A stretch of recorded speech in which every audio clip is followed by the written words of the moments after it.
አይ መጣሁት። ወይኔ ጉዴ! እናም በምን ልትመለስ ነው? በራይድ እመለሳለሁ እባክሽ። እሺ፣ ግን ምሳ ሳትበላ? አንቺን ካየው በቂ ነው። አታሳፍረኛ።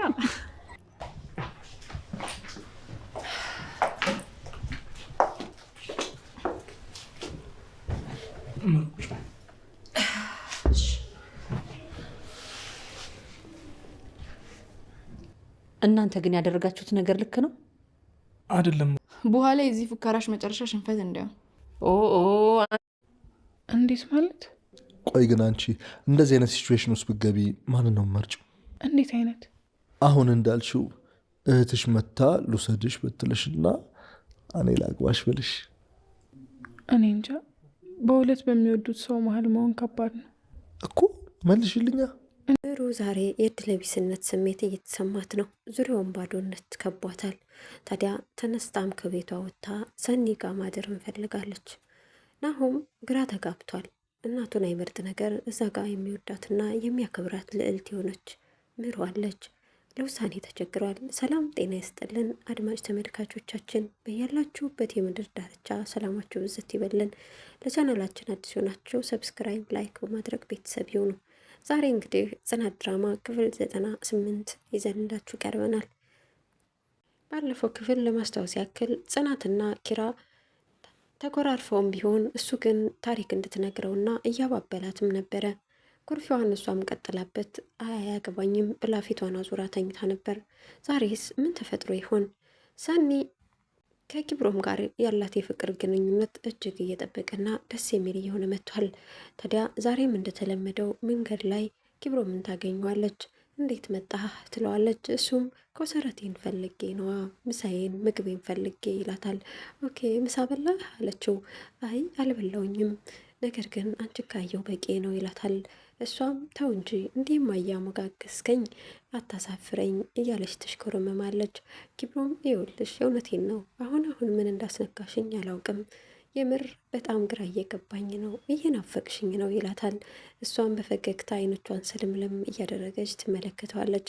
ታዲያ መቼስ የሴት ነገር ነውና ለማስቀናትም ይሁን ሆን ብላ አለቃ እኮ ዛሬ ምሳ ጋበዘኝ ትለዋለች። ኪብሮም ቅናት ቢጤ ጫር ሳታረግበት አልቀረችም። ቆይ ግን አለቃሽ አላበዛውም እንዴ? በጣም አንቺን ጋር መቅረብ አብስቷል ይላታል። መቀናቱ ነው እንዴ አለችው። አይ እንዴት አልቀናም፣ ነገር ግን ሁኔታዎች ደስ አላሉኝም ይላታል። ሰኒም አይ እንደዛ እንኳን አይደለም እህቴ ያው ነገር ስለሚያቀብላት ለዛም ይመስለኛል እኔ ጋ የማይጠፋው ትሏለች። በይ ግቢ ወደ ስራሽ ብሎ እሱም ወደ ስራ ቦታው ለመመለስ ራይት ጠርቶ ለመሄድ ይነግራታል። እሷም እሺ ብላ በሀሳቡ ተስማምታ ወደ ቦታዋ ትመለሳለች። በሌላ በኩል ዛሬ ድጋሚ የናሆም እናት መጥተዋል። የናሆም እናት መጥተውም ታዲያ እንደተለመደው ትንሽዬ ከተጫወቱ በኋላ የልጅ ጥያቄያቸውን ደግሞ አንስተውታል። ታዲያ የልጅ ጥያቄያቸውን ድጋሚ ሳነሱ ናሆም ዝም እንዲሉ ቢለምናቸውም እሳቸው ግን በፍጹም ልጅ ፈልጋለሁ፣ እንዴት እንደዚህ ሊሆን ይችላል አሉ። ውሸትንና መጥፎነትን የማትወደው ምሩ ዛሬ ላይ ውሸትን መሸከም አቅቷታል። ግራ ተጋብታለች። እውነታውን ፍርጥ አድርጋ ለመናገር ልቧ እየገፋፋት ይገኛል።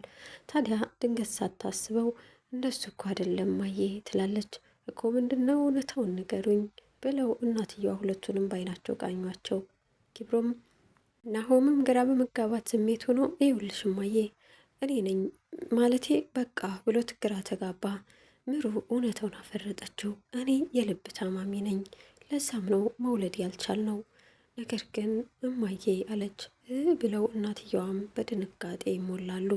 ታዲያ እንዴት ይህን ያክል ጊዜ ቻላችሁበት መዋሸቱን? እንዴት ይህን ያክል ጊዜስ ዝምታውን መረጣችሁ? እሱ ሲሆን አንቺ እሺ እንዴት ብለው እናትየዋ ኮስተርተር አሉባቸው። ይህን ጊዜ ናሆም ለማስረዳት እጃቸውን ጨብጦ ይዞ ይኸውልሽ እማዬ፣ ይኸውልሽ እናቴ እንደሱ እኮ አይደለም እያለ ሊያስረዳቸው ሞከረ። እሳቸውም በብስጭት ብሎ ተናደው በቃ ምንም አይነት ነገር አልፈልግም፣ እኔ ለእኔ ተወኝ፣ ግን በውሸት ደጋግመህ አትግደለኝ፣ እማዬ ትሙት አትበል፣ ለካ ወንድ ልጅ ሚስት ሲያገኝ ይቀየራል የሚባለው እውነት ነው ብለው ጭራሽ ተቆጡትኝ። እሱም እሺ እማዬ እኔ አሁን ምንም ልልሽ አልችልም አለ። ውጣልኝ አንዴ እሷን ብቻዋን ላወራት ትፈልጋለሁ ይሉታል። እሱም አይ እማዬ ለምን እኔ ካለሁበት ለምን አታወሩም ብሎ ጥያቄውን ቢቀጥልም ውድቅ አድርገውበት እንዲወጣ ተገደደ። ምሩም ባክህን ናሆሜ አንዴ ይወጣለን ትላቸዋለች። እሱም ጥሏቸው ይወጣል።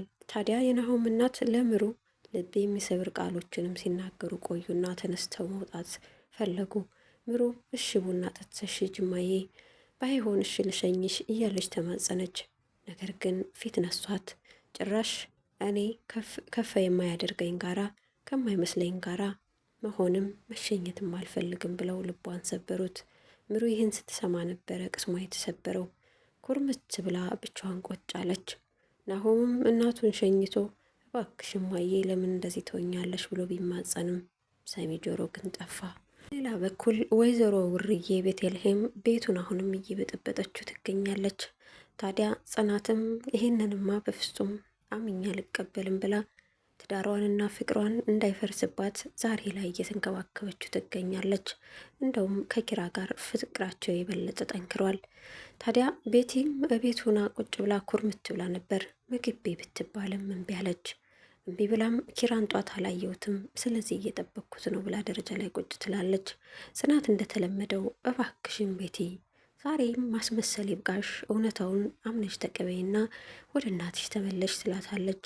እሷ ግን በፍጹም እኔ በፍጹም አላደርገውም፣ ኪራዬን አግኝቼ ነው የሚሄደው፣ ያለዛ ኪራዬን ፈቅደሽለት ነው አብሮኝ እንዲሄድ ትላለች።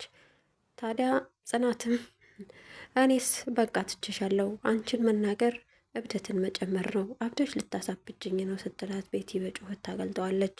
ጽናትም በየት ጮህ ሲወጣለች ትመጫለች ብላ ተነስታ ወደ ሳሎኗ ትሄዳለች። ወዲያውኑም ኪራ ይመጣል። ከኪራም ልክ እንደ በፊቱ ፍቅራቸው እንደነበረው ሁሉ ተቃቅፈው የኔ ፍቅር መጣህልኝ እንዴ እየተባባሉ በሮማንሲ ፍቅራቸውን ቀጠሉ። ነገር ግን ምግብ ልበላ ነው ብሎ ኪራ ምግብ እንድታመጣለት ሰኒን ጽናትን ይነግራታል። ጽናት ምግብ ልታመጣ ወደ ኩሽና ስትሄድ ወዲያውኑም ቤቲ ትመጣለች። ሆን ብላ ኪራ ጋር ነው የምትቀመጠው። ታዲያ ኪራም እንዴ ምን ሆነሽ ነው? ሂጅና ሊና ጋር ምግብሽን ብይ ይላታል። ሊና አታበላኝም እንድታጎርሰኝ ነው የምፈልገው ትለዋለች። ወይ ጉድ! እሺ አሁንም እንዳጎርስ ነው ትፈልጊው? ህጻን ልጅ አይደለሽም በራስሽ እጅ ብይ ብሎ ተናገራት። ጽናትም ምግቡን ይዛ መጣች። ታዲያ ቤቲ ተነሽና ከሊና ጋቢ ወይም ሳህን ላምጣለሽ፣ ቀን እኮ ምግብ አልበላሽም አለቻት። እኔ አልፈልግም ኪራ ያጉርሰኝ ብላ በተንኮል ውስጧ የተመረዘው ቤቲ አሁንም ኪራ እንዲያጎርሳት ፈለገች። ታዲያ ኪራም አያገባኝም ቢል ልበ ርኅሩኆና አዛኟ ጽናት ግን እንዲያጎርሳት ፈቀደችለት። እሺ አንቺስ ይላታል። እኔማ ኩሽና ሄጄ እበላለሁ ትለዋለች። በፍጹም እሱ አይሆንም፣ እሷን አብልቼ ስጨርስ ከአንቺ ጋር አብረን እንበላለን ብሎ ቤቲን ያጎርሳታል። ታዲያ የብስጭት ጉርሻ ነበርና እያነቃትም ቢሆን ድንጋይ ነበር ማጉረስ እያለ አጎረሳት። ቢቀርስ እንዲሁ ተውኖ የተበላው ምግብ። በሌላ በኩል ምሩ ወሰኒ ጋ መታለች። ሰኒ ጋ መታ ሰኒዬ ዛሬ አንቺ ጋር ማደር እፈልጋለሁ ትላታለች። እንዴማዬ ምን ሆነሽ ነው? ፊትሽ እኮ ልክ አይደለም፣ የሆንሹ ነገር አለ ትላታለች። አይ ምንም አልሆንኩም። ታዲያ ትናንት ለምን ቀረሽ? እኛ እኮ እየጠበቅሽ ነበር ትላታለች። ምሩም አይ የናሆሚ እናት መጥተው ነበር ለዛም አልመጣውም አለቻት። እኮ ታዲያ ምን አሉ? አወቁ እኮ አለቻት ፍዝዝ ባለ ድምፅ። ምንውን ብላ ሰኒ ስትጠይቅ እኔ የልብ ታማሚ እንደሆንኩ አወቁ። እሺ ምን አሉሽ ብላ ደነገጠች ሰኒ።